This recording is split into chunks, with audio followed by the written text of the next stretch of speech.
Hi, everybody. Welcome to Queers and Soaps. I'm Tommy, and tonight I'm joined by my lovely co host, Dayna. Hello. We're back for some more season 3 of Dawson's Creek, episodes 5 and 6. So I'll roll the credits and we will jump right into it.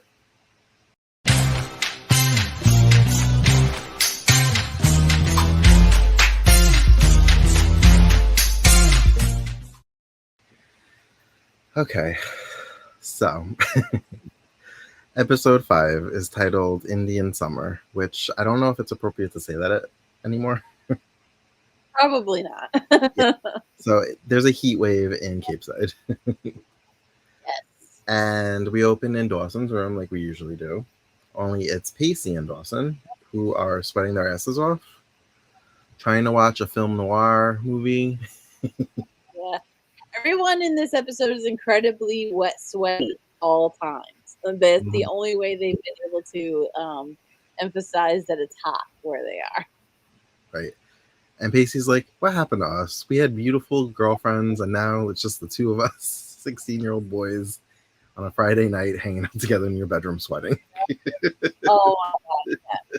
Literally. Just kind of like commiserating. And that was ridiculous. And one would think that this was the opening, but no. Pacey leaves to go sit in his dad's car and pump the AC.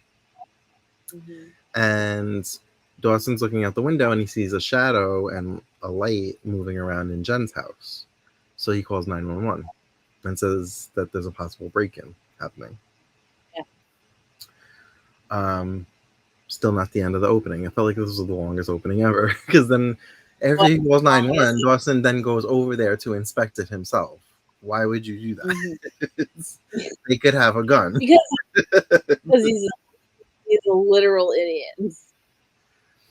And he ends up catching Eve falling out the window. So she broke into Jen and Graham's house. Mm-hmm. But she won't give a reason why post credits. Jen and Jack are having a great time being besties, especially Jen. She doesn't want to rock that boat. She just wants to like live in the now and their friendship. I don't blame her. I mean, like, let her live. This is her year to do whatever it is she wants to do. Like, it's the year of Jen.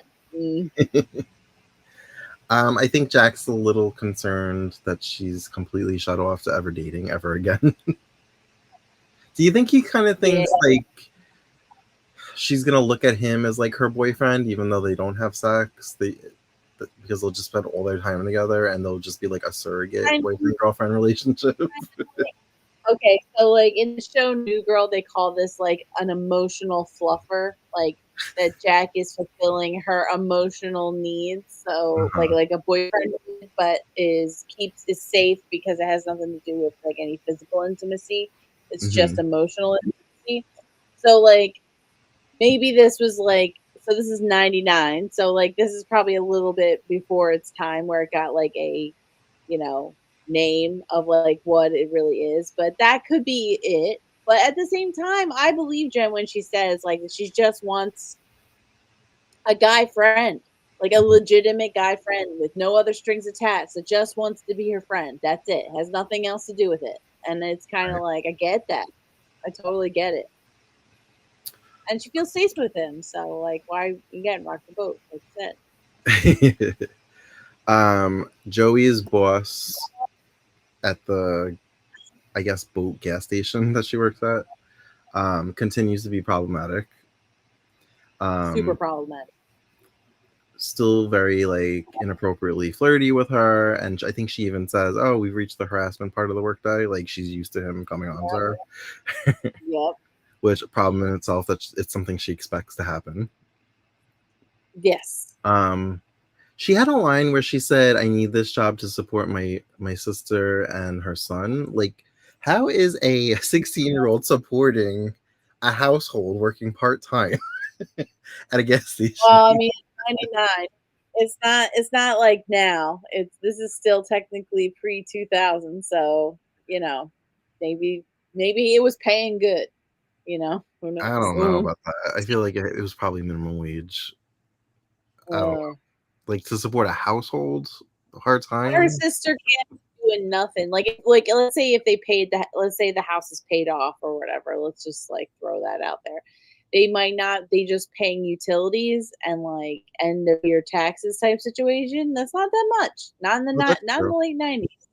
That's true. But like I can't imagine the sister is doing like it's only got to be two options. The sister's got to be contributing in some way with her own job, Yeah. and she also adds to it, or Joey's getting paid like crazy, like in tips. Like she's doing Oh, a true. lot of work, paying True.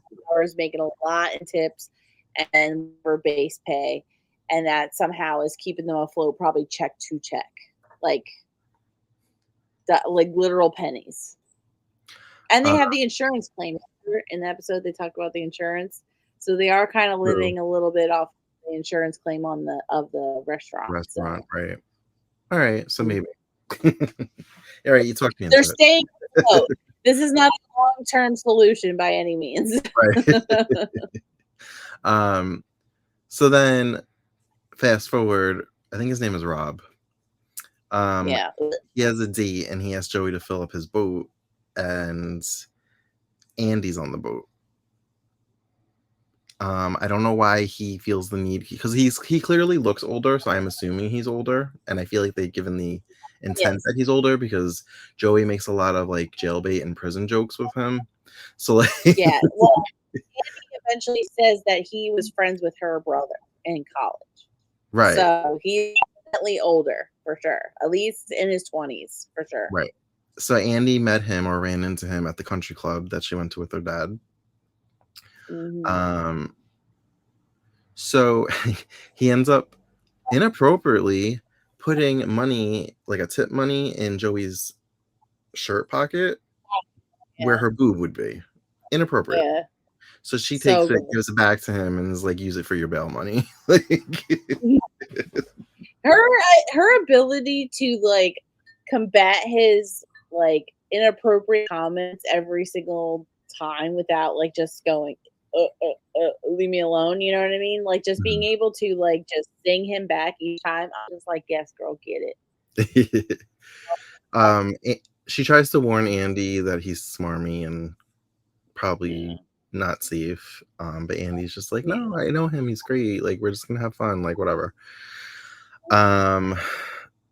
So, but Joey can't let this go. So they had mentioned that they're going to the movies, Yeah. and so Joey shows up at the movie theater, and her and Andy kind of go at it in the lobby, kind of accusing each other of not. So Joey accuses her of doing this because she's not over pacey, and she's like deflecting and try to like, and then Andy attacks back with, "I'm not going to take a relationship advice from you when you're only like, you've only been with Dawson and you're still hung up on him." Yeah. She says like something where she's like, sometimes some people like to be looked at as sexual objects. That's what she kind of said Yeah, at the time to Joey, kind of saying like, just because you feel awkward about it doesn't mean everyone will feel awkward about it, whether you think it's like. So I was like, oh girl, what is happening like with Andy? Because like it feels like this is all just like pointing in destructive territory. Like right. it doesn't feel like she's genuinely going along with this. It felt awkward, like from that, even that point forward. And I was wondering if Joey was going to be a girl's girl and be like, "Hey, Andy, Yeah, this guy's the worst." right. And So the thing about that though, with girls, you have to kind of tell them and then you walk away. You can't like what she does is kind of crazy. so the way that they shot it, it looks like, Mhm. Joey kind of has this look on her face. They like frame her like it's gonna go to commercial or whatever, like this dramatic scene where it Mhm. looks like she's like, did I overstep? Like, maybe I should butt out. But Yeah. no, Joey's like, No. I'm gonna sit right next to you. It almost felt like the pilot when she with the triple, like the group date with Jen, and she kept staring at Yeah. Dawson trying to hold her hand, except not Yeah. awkward like that. She was like trying to sabotage the date. Yeah. No, like she inserted herself, and again, that's another thing that makes me admire her character, because it's kind of like what friend would literally stick their whole entire being physically in between you and someone who they think is a predator. Like literally, she's like, this dude is a predator and he will prey upon you. And Andy even quite literally was like, listen, even so, like I need this. Like I need something to like get myself like right again. And I like him, so back up. And she's like, no, you could seriously get hurt in this situation, and then physically inserts herself. Yeah. And it's kind of wild. Like She's that, like, "Do you want like nachos?" And she's like handing him nachos. she's talking about how it's like cheese like food products. Like you go here, try some. And like to me, it was just one of those things that goes against all advice I would ever tell anyone of like if you're in a type of situation like that, it's like where you have to like let the people make those choices because they quite literally will like disown you because you're like too aggressive in like what you think is right or wrong. Because but it's like also goes with everything every true crime writer ever tells you. It's like be rude, be weird, and get in the middle and get Right. involved because it saves someone's life, like Make a scene. legitimately in a Make a lot of scene. Make sure that scenarios. other people are seeing this. Make a scene, make a scene, be loud, be rude, be uncomfortable. Like it's not, it's better to be uncomfortable than to have someone get hurt. Yeah. So Joey was ahead of her time. So the next day at work, he reverts back to form and he asks her what time she closed because they're supposed to be open until 8. And she said nobody shows up after 7. So she closed early in order to sabotage this date. And he just flat out fires her, doesn't even just like reprimand her, just flat out fires her in front of Andy. And you would think Andy would get like a hint, like Joey's been warning you, and look at how he's acting like a dick, like that this is how he is. Well, right. I thought the same thing. I thought that like him firing her in front of Andy would have been enough. That Andy Right. would have been like, "Oh, what the fuck? Like, Yeah. you ain't gonna do my girl like that," kind of thing. But nah, she just stood there and was just like, "Well, Andy And also, did try to smooth over the situation because she was like fired. Wait, no, what? She was like maybe it was a misunderstanding. Like she tried to yeah, but like yeah, but like there were a whole like 10 Mississippis before that happened. You know what I mean? Like she totally took a beat before she started like trying. It was almost as if she's like, "Oh, that's right, I have to like stick up for Joey." Like, oh, that's right. that. That's my friend. Oh, that's my friend. Wait, can you not fire her? That would be really great if you could not fire her, kind of thing. And I'm like, I I don't like the vibe Andy's getting off in this episode. It's not giving like genuine concern for herself or others in this situation. It feels very destructive. Like kind of is blindly like Joey also says that she's a smart girl. She wouldn't like fall for his bullshit because like that's all they see of her, and that's how she's been. Aaliyah right now it feels like she's obviously like ignoring red flags, obvious red flags of someone's behavior to like keep going doing this thing with this guy. Right. So it's just like, and coming out of the facility and stuff, it kind of makes you wonder like what's happening. Are we going into another episode? Like, but no, what's going on? So Dawson and Pacey are on the look. They're trying to find Eve because she's on one of her disappearing acts again. Dawson is going off of everything he thinks he knows about her. He goes to the strip club, and the owner's like, "You're underage," and he's like, "Yeah," and he's like, "So you saying that you know one of my employees means that you've been here, and that wouldn't happen because you're underage." Okay, so finally, someone hangs the lantern on the fact that they have literal underage, not even like 17-year-olds, which you could probably get by on, like, okay, they're close. 15, 16-year-old boys just waltzing into bars and strip clubs. And he was what? even like, he's like, and you saying that one of my employees goes to school with you would imply that she's underage. Yeah. Exactly. Oh my god. So like you're just wondering to yourself, like, where is this Cape side? Like it's just no shit about laws.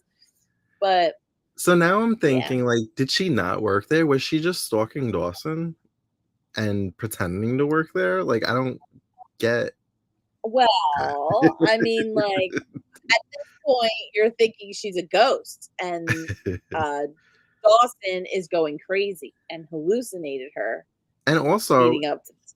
she looks like she looks young, but she looks older than the teens. So like I wouldn't even think she was in high school.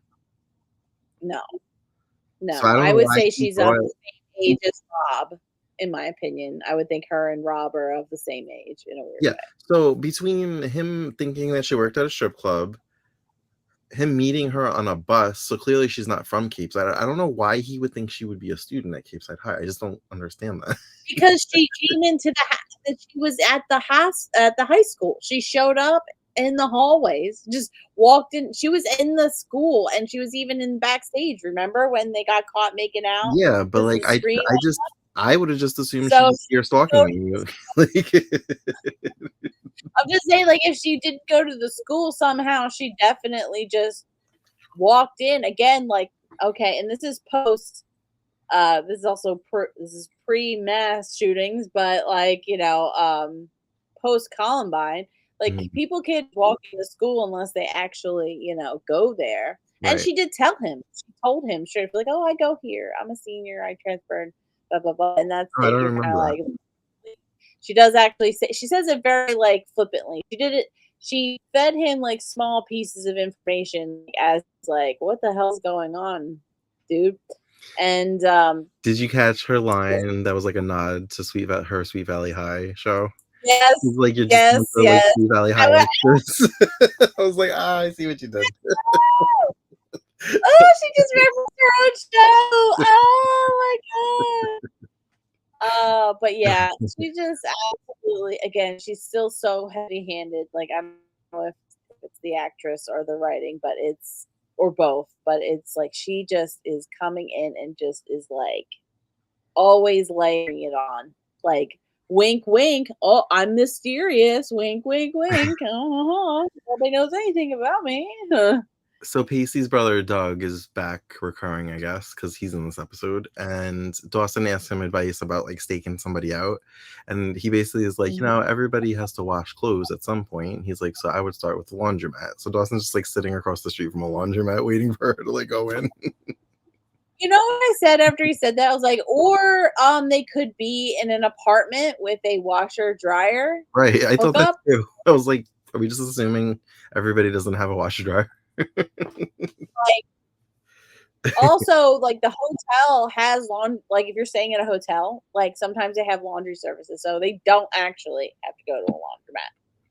And it's just kind of like, I also absolutely love Pacey ragging on him, like the I long was gonna drawn get to out that. joke. Like, how did you feel about the whole "I'm not gay" thing? Like, I love that they always come around to that. I think it's only funny because Pacey really does these incredibly long setups just to basically call him gay. Like, it's kind of like, it gets me because it's such a long lead up. That's the best part of it. And then they were gonna do this, and then you do that, and da, da, da. And it all just implies that. And he doesn't even like just say like at the end, like, and you're gay. Like, he has to go the smartest, most like ridiculous route. And Like, that's he what I said love about something about Pacey. him being, like, the coming out issue of The Advocate with him on the cover or something. He's just like, He's like, "We're come gonna be on, so dude. proud of you," and he's like, "I'm not gay." It's beautiful because it's just one of those things where it's like, at first he kind of slaps the first one down, like, oh, whatever, yeah, big, big deal. Oh, you're so original, same joke or whatever. And then the second one just gets him because, again, the lead up was so long. Like, he didn't get to the point till the very last thing. And I feel like the last time we saw this banter was when Pacey was sneaking around with the teacher, and Doug was mhm, kinda interested in the teacher, and, mhm. he ended up pulling a gun on Pacey because of it. Yeah, still And scary. Pacey was just And like he does again, it sometimes. Like, he wasn't even, like he didn't even flinch over the gun. that shit was wild. Like, Yeah. I remember, like, that was one of the first couple episodes, and I'm like, "Whoa." Um, they were really, like, setting the scene, like, the setup for, like, what was to come, like, the foreshadowing alone, that just that. But anyway, like he's also incredibly still negligent with his his gun because he's still just like whipping it out on people even in Right. this episode. It's like again, So not so a hero model. Pacey and Dawson see Eve getting an ice cream, and Mhm. they follow her to the docks, and she gets on a boat and she changes into like a slinky dress and leaves. So Mhm. Dawson's like, I'm gonna go see what's on the boat, and Pacey's like, I'm gonna go follow her, but he loses her. And Doug catches Dawson breaking and entering. Apparently, she's been squatting. That's not her boat. Um, Oh, but while Dawson's on the boat, and there's a mess. Her stuff is everywhere. He sees a picture of a woman. he's a hot slob. Um, He's a hot slob. so he takes a picture that he finds of a woman.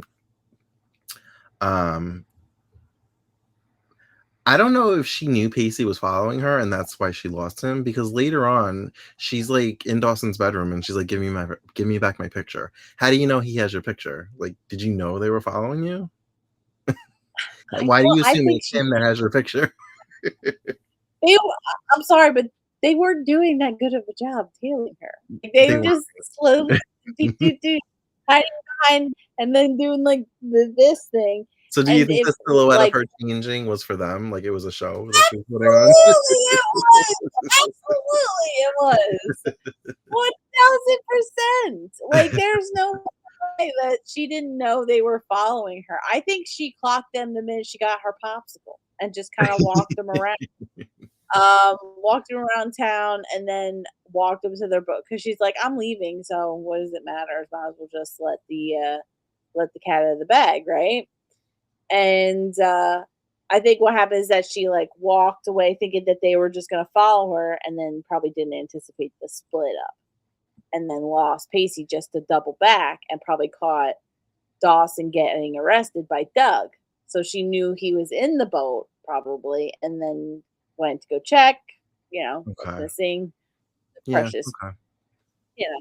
She's one of those people that like again they heavy-handedly put down. They're like, she's smarter than Dawson, she's more experienced than Dawson, she's just got all the kinds of things more than Dawson. She's hot and she's got like absolutely everything. She was the femme fatale. Like ultimately the episode just turned into a mystery. Yeah. Like, that literally what they were trying to portray was like, the film noir type style thing at Yeah. the end of it all. Even the way they shot her like diagonally. Yeah, the silhouette, yeah, and, like, just especially the silhouette of her taking off her top and getting changed, like, that's very classic, like, sexuality without overt nudity or anything like that, Right. um, so as I was watching, I was just kinda like, there's nothing. I don't feel anything. It's nothing against the actress. She's perfectly fine. I'm sure she was like literally the top of the top of TV character actors in the 2000s. She was in like everything, but like this part is just too much. Well, Doing too much. Too here's much. some good news. Here's some good news. We never see her again. This was her last episode. Yeah, all right. I'm happy with it because like it felt like she was literally a caricature in this world. Like it just was so much. Yeah. Too much. So we find out that she found out that she was adopted. So she's been on the search for her birth mother, and that's what the picture is, a Mhm. picture of her birth mother. Yeah. She doesn't know where her mother's from, so she's been like going up and down the eastern seaboard. She's like she's from around this area, so she's been going from town to town trying to find her mom. um and she hasn't had any luck, so she's leaving. So and Dawson's just kind of like good riddance. You've ever since you've arrived, you like turned my like life upside down. Seriously. Like, so Like it's almost as if yeah, go ahead. no, I was just gonna say he's over it. The fun, like, Yeah, the shiny toy is not shiny anymore. right. I figured her out. Like she finally told me, she gave me all the words that I want to know. But remember when I said earlier that like the way she kind of like showed up in Dawson's life was like almost as if she was like preying upon him, Hmm. like a vampire. Like she Hmm. just blew into town, stalked his ass, rolled up into his house, disrupt all of his shit. Like, I wouldn't be surprised if she was a vampire. Like, the only fact you saw it during the day. Right. And it's just kind of like the same thing. And honestly, I don't know if I really believed her in her story about, her biology. It could how could that be the same? Like, why isn't that not like a lie like anything else she said? Right. Like, how do you know her name's actually Eve? Is it really Eve? Is Right. it women? Like, you know what I mean? Like, Yeah. I don't know. Like, I don't know if I would believe it because, like, how do you walk up into someone's life, do all that shit, and then like talk about, how trying to make them someone different than who they are on top of it. Like, she's so heavy about, like, be cool and like turning a dweeb into a cool guy in like 5 minutes, and like it was just get out of here, girl. So Jen and Jack, back to them. Henry wants Jack's help with trying to talk to Jen, ask her out, be in her orbit, like, because he just, when she's in front of him, he can't speak. He goes nonverbal. Yep. He just goes, but like, knowing how a teenager thinks, the fact that she came up, like when she came up with her in that dress and like her ice cream, and she was like, "Hey Henry, hey Jack," and she was like talking to them, like a real teenager would be like, "Oh my god, she knows my name, she knows who I am, she's talking to me right now," and that's probably like why he couldn't talk, because he was like processing all that. Your brain would melt. Yeah. Have you ever been on a crush? Yeah. You don't think, like, you just don't. It's not your brain goes in 404, like error 404. Page does not exist. Like, you're just kind of like, and so she asked Jack if he wants to like take a lick of her ice cream, and then she says Henry if he wants to take a lick, and that's like overtly sexual for a 14. Apparently he's 14. He does not look 14, but okay. He's giving Devin Sawa, like, or Devin Sawa and maybe Leonardo DiCaprio, like young Leo, and like mixed it. Yeah. Yeah. He's cute though. I like him. I like how much he's genuine. He's a puppy. Yes. He's a golden retriever puppy boy. Like, that's literally what he is. He's genuine. He's forthright with his feelings. Like, he's not lying to Jen about how he feels. It's just that, like, Jen is kind of like broken and not willing to trust, like, by any stretch. So Jack comes up with the idea that Henry should show up to, I guess, one of him and Jen's like let's lay in the park nights, which I wondered if the plan was to get hit with the sprinklers because of the heat wave, because you would think that they would know what time the sprinklers turn on if they keep getting wet by them. So I almost felt like the plan wasn't just to lay in the park; it was to get wet, but from the sprinklers. Well, I don't know, because the way they played it the second time around, they also kind of went like, "Oh my god!" Like, they're getting hit by it again. Like, it's almost the same place at the same time. Of course, the sprinklers are going to come on. I think it's one of those situations where they're trying to emphasize maybe that, like, they're getting so lost in their own conversation that they forget that the time is ticking by and the sprinklers will come on. Like, it's not that they don't know they're going to come on. It's more like they forget they will come on and then come on. And they're like, "Oh, right, we should have left like maybe 5 minutes, like a minute or so earlier before all this happened." And it keeps happening because, like, they're just enjoying their time. And I kind of, So Jen's not receptive to Henry being there instead of Jack. She almost feels like he's like betrayed her like safe space, I guess. Yes. Yeah. I was on her side on this. I got where she was coming from, but I feel like she took it a little bit too far. Like, she was ready to just like not be speaking with Jack over it. Yeah. She came in pretty hot afterwards. After Grams was like, you make Jen so happy. I'm so glad that you live here. And then she's like, are you serious? I really do feel like that, like, anytime Graham speaks, you have to really listen because she's going to tell you what's going to happen next. But yeah, I definitely thought she came in a little too hot. She probably could have been like, "Hey, that was not cool. Mm-hmm. Please don't do this. Like, leave whatever between me and Henry, like, it's between me and him. If he wants to go out or whatever, he has to do it. I don't want you middlemaning nothing. Like, But she took and it like again, you're trying to score points with your football buddy. She's like, what? She's like, do you want me to just like sleep with the which I whole thought was team? Like, so, yeah, yeah. Which I think is kind of hurtful to Jack because you know that's not what Jack's trying to do. right. Like, I mean, she wants to put that on him because she's probably got her own, and again, her insecurities are just like ripping out.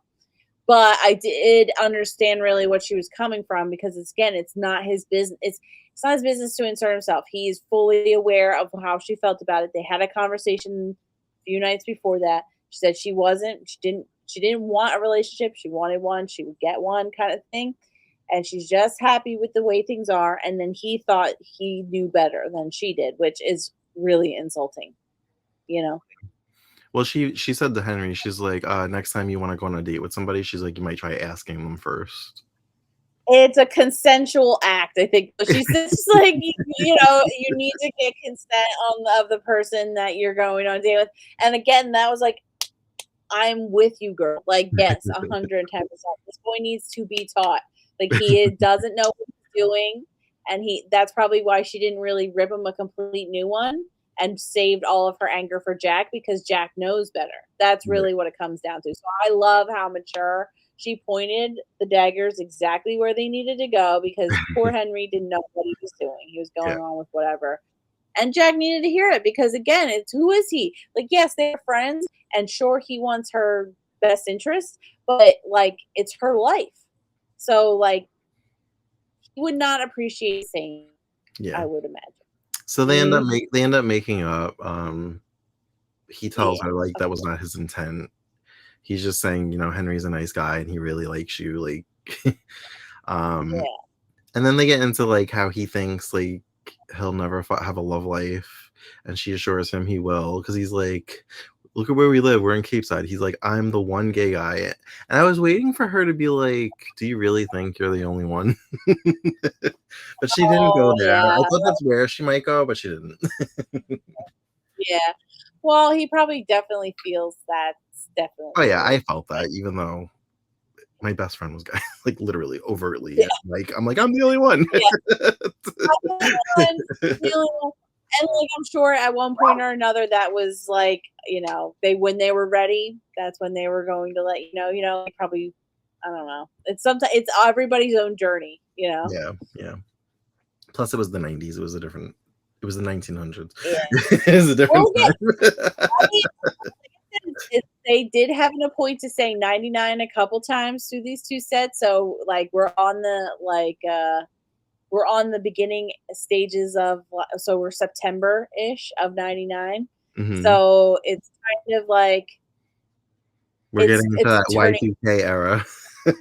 Yes. Well, a lot of things are in the next like year. A lot of things happen that change a lot of things for a lot of people for a while. So it's kind of like this kind of a little bit of a pivotal time. I don't know if Dawson's Creek really like pushes it that ever, like, once they go through it, but. So they graduate in 2001 before everything happened. Yeah. So they kind of just missed the aftermath of that. Just missed it? Yeah. Okay. Yeah. All right. So they get to live in the great times before. Yes. Yes. Good to know. Because I was going to say, if they go into the year of 2001 all the way, things get all kinds of crazy. Yeah, they're in college by the time that happens. Yeah. So Dawson brings an air conditioner over to Graham's house per his father because of the heat wave. And he goes to put it, I guess, in the spare bedroom. Maybe Jack's room, who knows. But he sees a photo of a woman with Grams. And I like when Dawson was like, who's that in the photo? And she's like, that's our Lord and Savior, Jesus Christ. And he's like, no, the one below it. One of our patrons at church. And like, really? I was like, Graham's really talking about Jesus. I can't with this one. So then she's like, oh, that's my daughter Helen. And he's like, Jen's mom. And she's like, I only have one daughter. I was like, okay, calm down. You don't have to be so aggressive. What the fuck is that supposed to mean? Does that mean that there's another daughter? No, you didn't put it together? That's the... No, I put it together. That's Okay. what I thought. But at Yeah. first, like the way she said it made it seem like, is that trying to tell me that she has another daughter, maybe? Like, but no. And I looked at the picture. I was like, So Jen and Eve are sisters, half sisters. okay. Yeah. But we Yeah. never see her again. So I don't know what they had we planned, never and they decided to just wrap this and never go there again. I don't know. You're happy with that type of cliffhanger slash like reveal, and they do, and Jen never knows in the series. We get They mentions. never. We get mentions of you because we eventually will meet Jen's mom. Okay. But we never see Eve. I think maybe Jen finds out. I'm not really sure. Now makes me wonder what happened. Like if they just went in contract negotiation, maybe, and she didn't. There, she was just like, "Nah, more money," and they're like, no." Or maybe they realized the character was a flop, and they just were like, "Let's just get rid of her." That too, or maybe or they were like, okay, we're gonna write this out. And they see the ratings, and it just does not test well because again, like they probably, I want to say they probably directed her to be such a like a. Again, she was the femme fatale. Like that was kind of her whole goal, was to be like this incredibly sexual female, like foil to anti-Joe, even more extreme than Jen, which is kind of like what. Right. Oh, maybe I didn't like her. It was not a good character. I just not. So episode 6, it's homecoming, and if you remembered, Jen was deemed the homecoming queen at that football game. And traumatized my life. At school, she's bamboozled by 50 years worth of homecoming queens. Her and Dawson are literally talking about how she's like, I hate this. I hate everything about this. And they turn the corner and there's just a bunch of older women just standing there. Like, what is happening? One of them was like, we know all about you. We heard all about you. And I'm like, do you know what we know? Like, you had a rough year last year. What do you know? Because also, like, serious stuff happened last year. Serious stuff. Mm-hmm. Serious stuff. Well, never mind what she went through to get to Keepside. Literally, not even that. Just what happened at Capeside. Right. No. So apparently, there's this big homecoming gala that the oldest living homecoming queen throws every year. It's what she lives for. She has 2 events in her life: this and some she what is it called? I want to say raises flowers, but that's not correct. She has like a flower greenhouse. She has a greenhouse. She competes in flower competitions. Yeah, she's into botany. Yes. So Jen shows up at her house, and Jen hears a noise, and she's like, "Oh, that's Hank, my handy boy," because he's 14. And she's working on the dress that I guess she wants Jen to wear to this party, and Jen is not. I think she's making it for herself. I don't think she's making it for Oh, really? Jen. Yeah, because she's wearing it in the episode. You're right. I don't know why in that scene I thought she was like. I thought of it too. When I first saw it, I was like, Jen's not really feeling it. They kind of butt heads a little bit, and then Jen's leaving. Henry literally, like, I guess, falls off the roof right in front of her. Yeah, they kind of butt heads a lot. Like, I know it's like she did with Graham in a weird way. It's almost as if like every person that Jen comes in contact with, she wants to like fight them.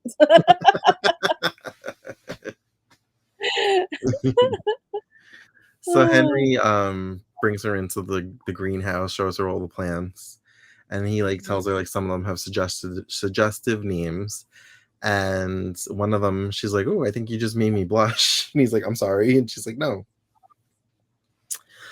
Did you notice it was kind of like their kismet date?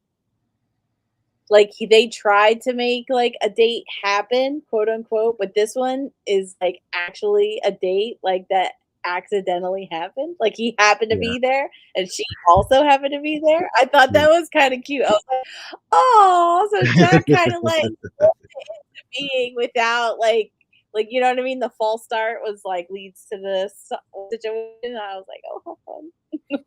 So he tells her about the woman and how she never married, never had kids. She lives for these two events.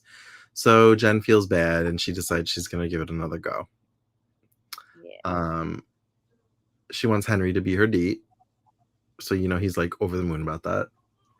Uh, they want to talk about entertainment, and I laughed when she was like, "No gangster rap." She listed so many different things, and I love Jen's response. Jen was like, "How about a string quartet that plays Mozart?" And then like the woman's like, "Perfect," and it's like, I'll split the difference. I thought that was so funny. I was like, "Oh, got her."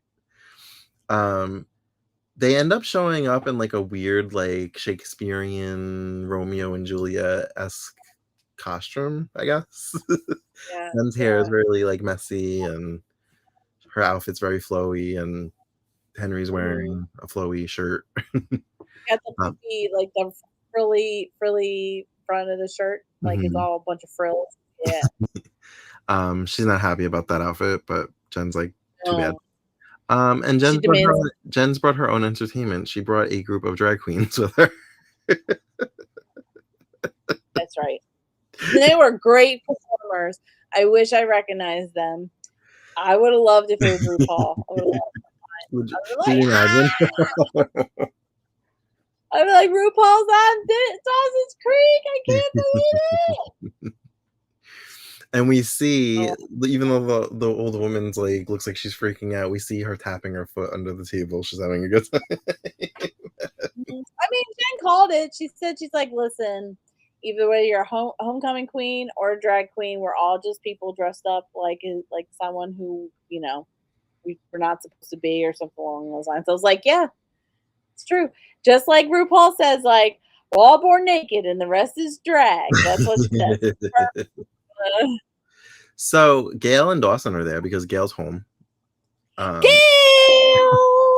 under Gail! under the excuse that she's covering this event, but she's not.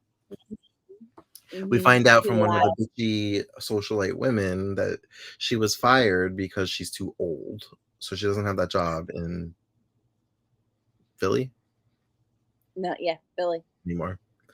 So I guess Billy kicked her out. so she can come on home.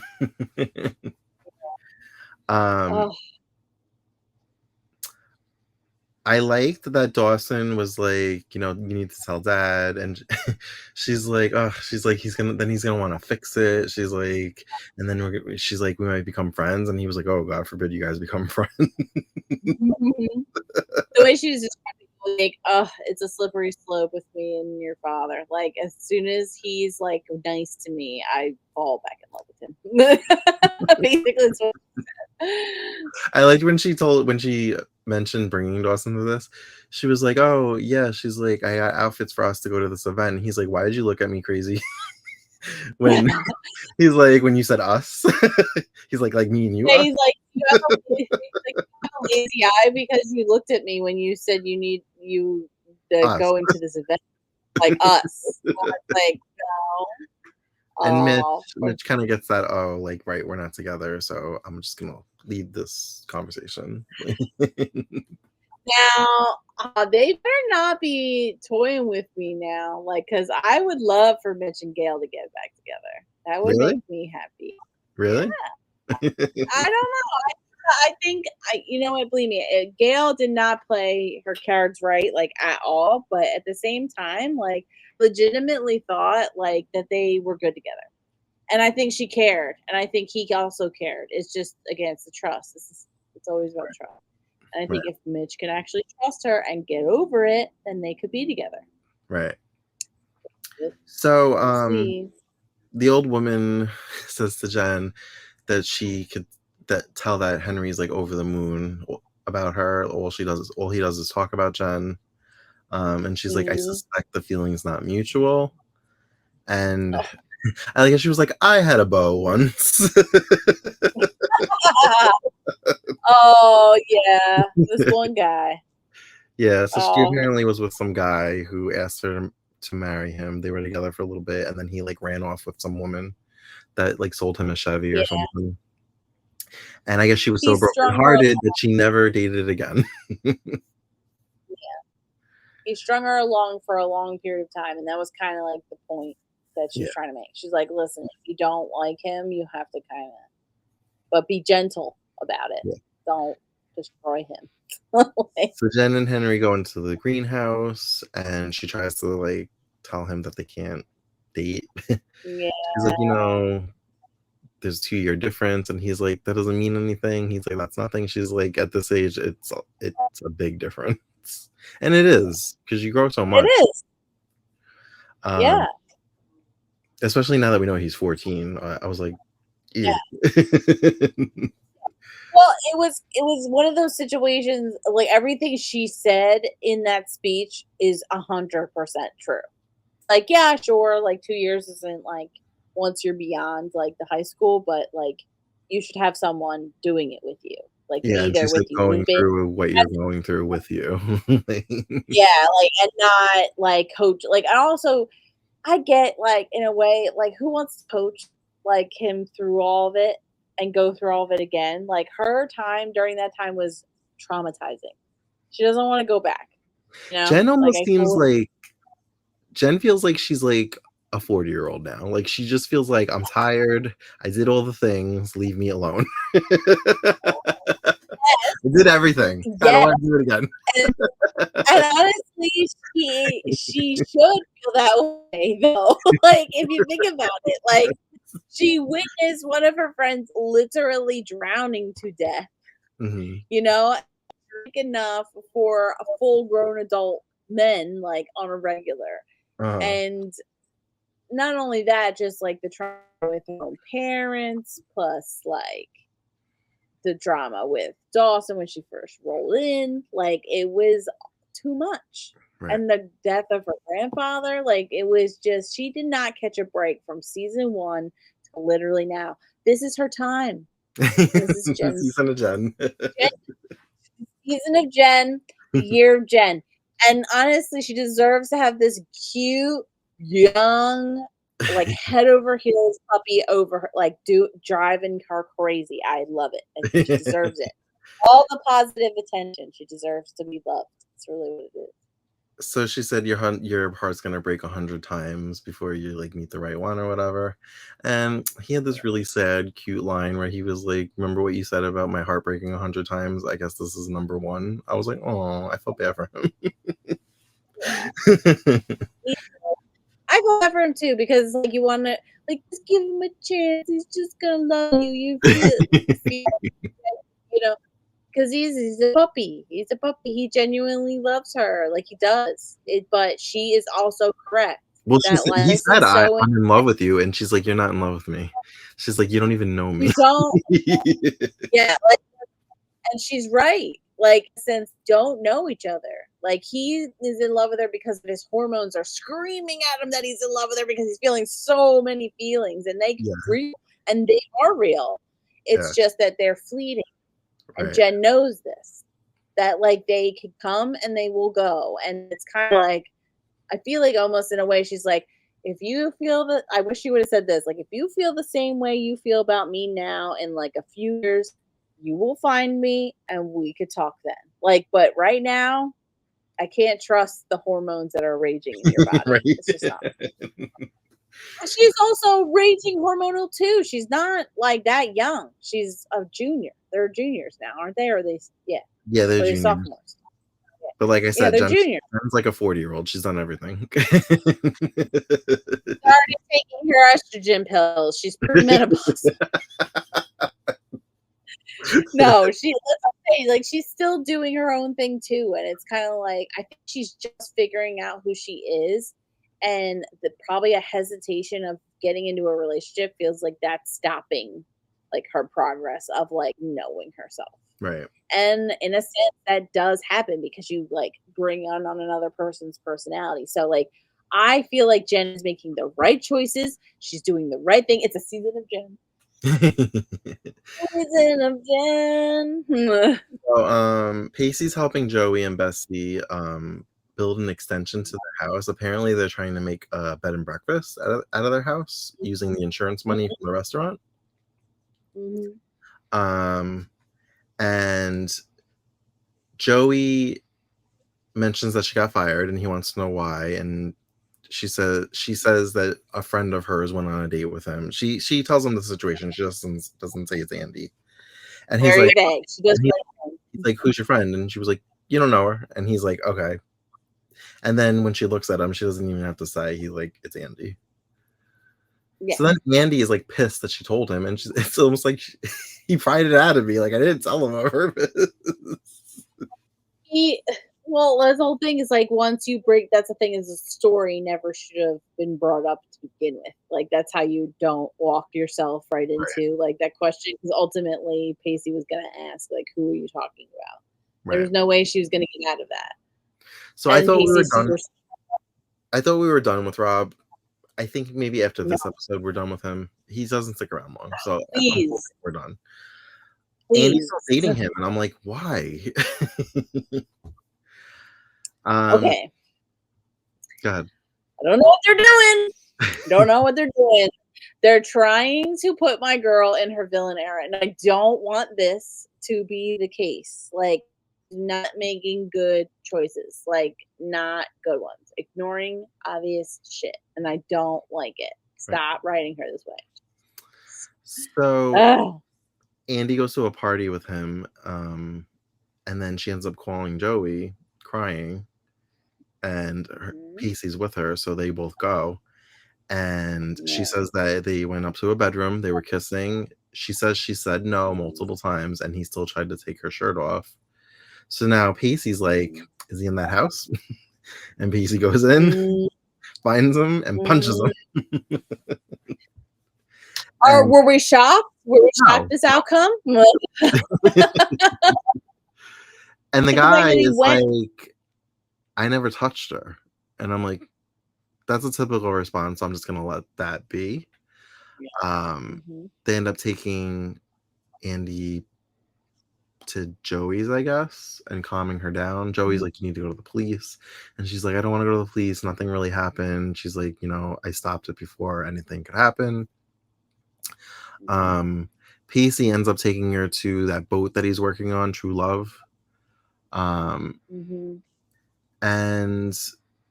he puts a blanket around her, and she mentions how she's not over him. And I'm like thinking about you this whole time.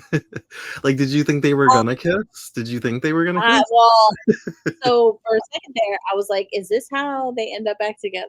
Because at first I was wondering okay if that's what you were thinking. I was like, "Is she like, oh my god, it's getting back together? Oh my god." Well, I was thinking it because of the way, like so the minute he said that he would take care of it, like to Joey, because Andy was refusing any sort of additional outside help besides Joey and Pacey's intervention. Like not going to the cops, not going to the hospital, not going, like, she's just like, I don't want to do any of those things. And then when he just jumps in and says, I'll take care of it, it felt like he kind of slid right back into that position he was in prior to her going away to rehab or whatever. Okay. Or in recovery. And I was like, oh my God, is this like him? Like, is this going to happen? Like, is he going to forgive? Like, is this incident of trauma, like, going to forgive? But he kept saying, like, over and over again that, like, I want to be here for you, but we're not together. And, like, I just kept thinking, like, this is not right. Like, at first it felt right, and then it immediately didn't feel right. Like, when a character is very clear and says in no undiscernible terms, no thank you, bop, bop, bop, or whatever. Like, he was telling her, I don't want this. And she just kept pushing and pushing and pushing because of their desperation kept building and building and building. And like the guilt she was laying into him was just kind of like no longer of a place of good. It's all for her own benefit. Like it was all very selfish forward. I was starting to feel worse and worse about the whole thing. And I'm like, I this should felt that not way happen. too, but I think he still cares. He just can't get over the fact that she betrayed him. Because I otherwise think he wouldn't have given in the little bit that he did, kissing I her. think it was Eh, it felt like he was wanted to make her feel better because of the guilt he felt over the situation she was currently in and knowing how fragile of a person she is genuinely. Like Okay. it felt like he was pushing himself to do this to what he to try to solve an issue he thought in the short term and then Okay. immediately regretted it. Cuz like afterwards there was like even in the car ride later like he was not the same. It was not the same. Like But it wasn't he the still just see, the way I read it was, like, when they inevitably, I guess, broke up again, um, Mhm. I thought it was just that he had the day and he really thought about it, and this is the conclusion that he came to. I didn't think that he was, like, I thought he I genuinely thought might have been thinking, "Okay, maybe we will get back together," and then he just thought about it, mhm. like, "This isn't the best thing, like, for either one of It us." I mean, both could yeah, for sure. Like, but, for me, in the car when he drops her off, Mhm.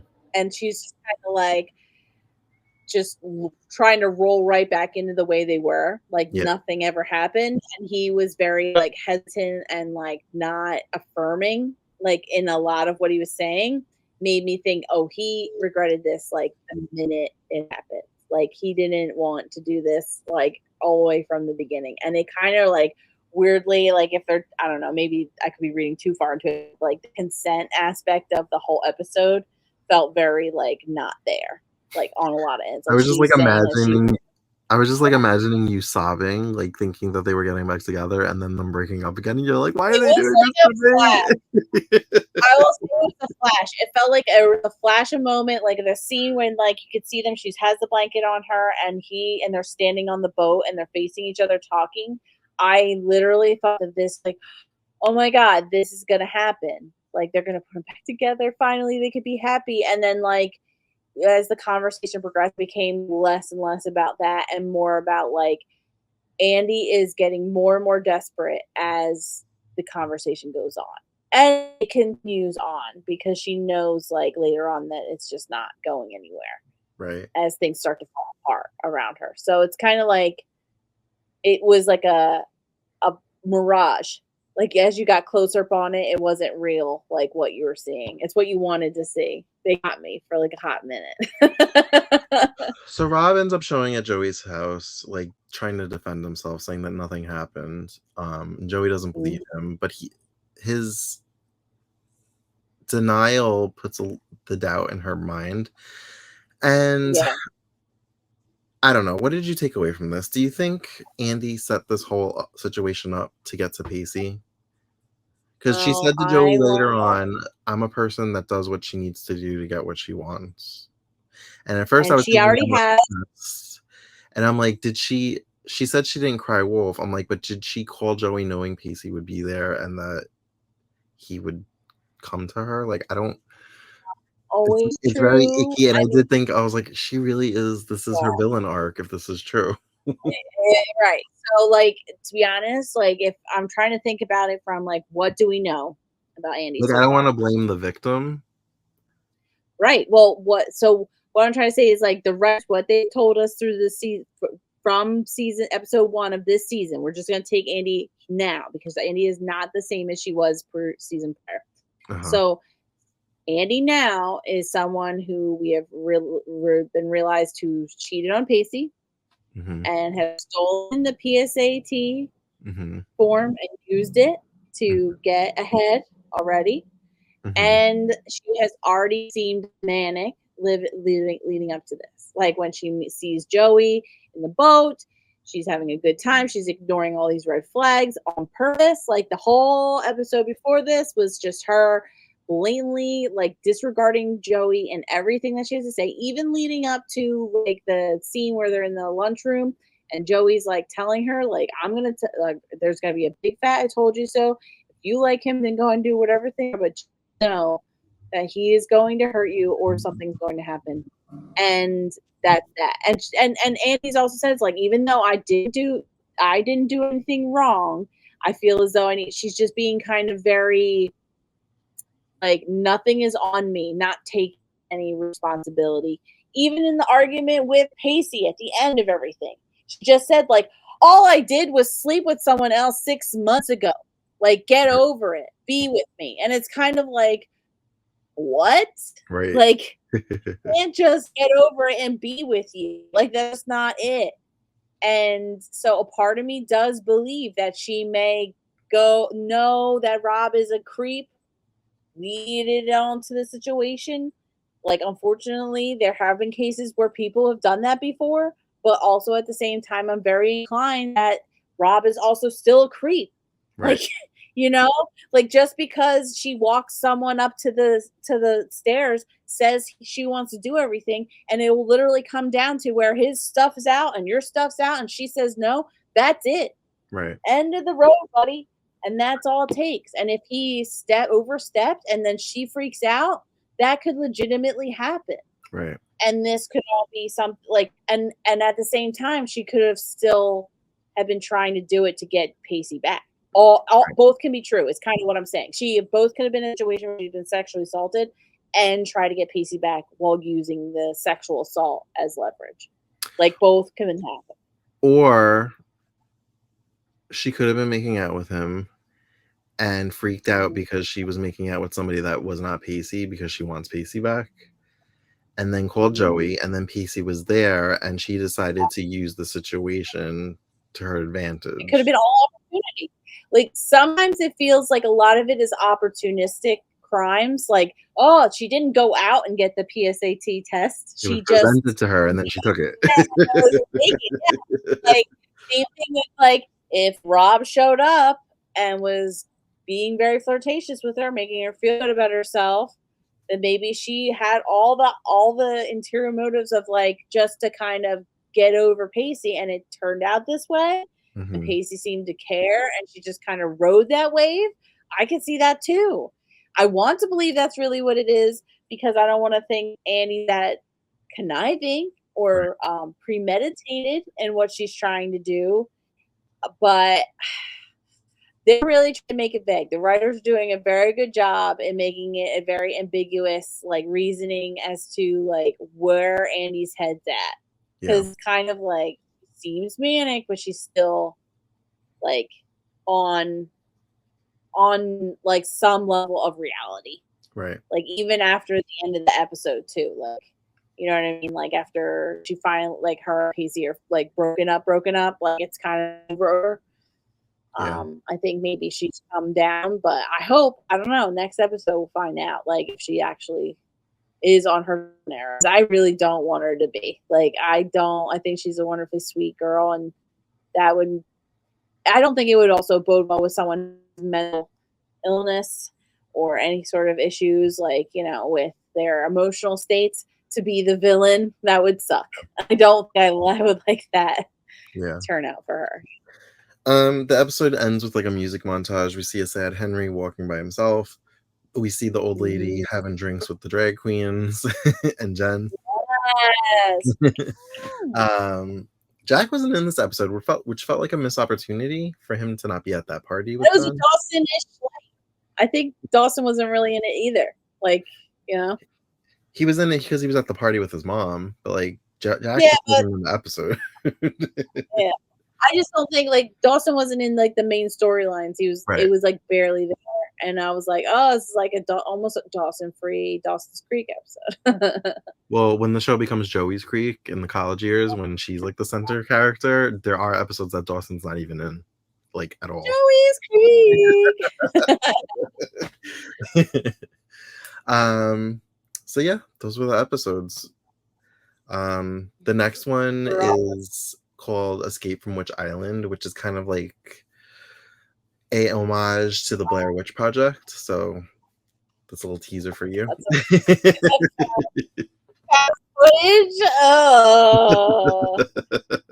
Oh, it was, okay, again, like we're in that time when that stuff came out, and Mhm. like this is literally like right before I got into high school. So like this is the tweeniest tween time of tweendom for Well, me. if it's 99, the Blair Witch came out that May or June, so Hmm. it was still the hot movie that everybody was Oh talking yeah, and remember when everybody thought it was real? about. Mhm. Like legitimately thought it was legit found footage that Yeah. like people edited together.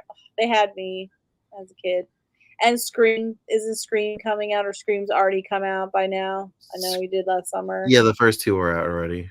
And I Know What You Did Last Summer Okay. because Dawson had the I Know What You Did Last Summer Yeah, posters. that's right. That's Yeah. right. So yeah, I was really thinking about you doing that second up. I just felt like they were punching you in the stomach. Just like, here's They your were shit. trying I'm kidding. to, yeah, they literally, and when I started to see how everything was starting to play out, I was like I said, that whole scene on the boat just, it went from like I said, it's like a mirage. You're like, oh, water. Oh my God, I'm going to go get the water. And then you're like, wait, no, it's sand. It's sand. Dumb sand. All right. Do you have anything else to add before we go? No, I'm scared. I'm still scared. I feel like at the end of every one of these episodes, I feel more frightened what they're gonna do. My ship, my ship. Can they just leave it alone? Is it dead now? Can they officially call it dead? Yes. Can they just Private death. sit over? Do they have to continue to keep kicking this dead horse over and over and over again? That would be great. And then maybe give Pacey someone to, move on a little bit with. I'm still wondering if it's going to be Joey. I feel like I have a moment, or there may be a moment or two where they kind of have like a will they, won't they? And then they won't because they're like, ew, at the end of it. But there's going to be a moment, I think. They're spending too much time together, you Well, know? now that Eve is gone and Rob is gone, if I'm remembering correctly, I'm about to have a really great time because this is like the sweet spot for me. I'm about to be coasting the season. Ooh. And then I'll just have to be looking at your facial expressions every time you log on, going like,